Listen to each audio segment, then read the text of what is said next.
Polly Billington, where are we with the Grays level crossing? Well, the situation now is that Network Rail are failing to commit to keep this crossing open. They're doing some awareness raising today about the risks and dangers of using this crossing unsafely. Everyone understands that there is a massive risk while people continue to both dodge fares and vault over the crossing, gun through with their pushchairs. There's all serious risks. However, the risks of closing it are very serious, both for the businesses in Grays and for residents. Anyone who's got a pushchair or a pram, uses a wheelchair, got any kind of mobility problems, I'm not so good on my feet right now, will not be able to use this without having possibly a 10-minute walk around.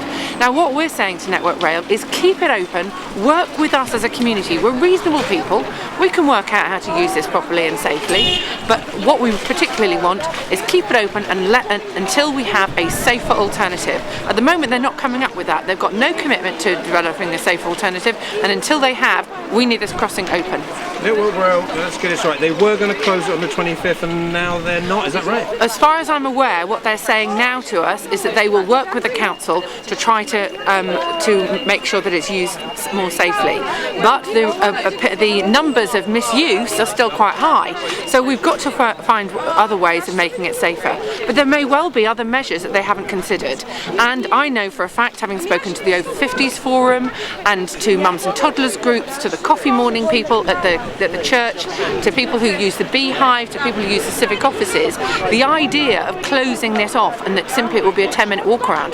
Well, it might be a 10-minute walk around if you're fully able-bodied. It's not going to be a 10-minute walk around for somebody in a wheelchair or somebody with a pushchair and small children. This is an entirely unreasonable approach, and that's why we need to make sure that everybody is involved in finding and delivering a safer alternative if we're going to have make sure that people are safe on this crossing and around the station. And finally, do you think on Thursday, May the 7th, people are going to go into the ballot boxes around this constituency and think my vote will depend on the Grays level crossing or not? You know what? It will be much more than about the Grays level crossing on May the 7th. But also, this is a really important issue, and people will be making a judgment about who stands up for them when we're talking about our Grays town centre. This is about standing up for Grays.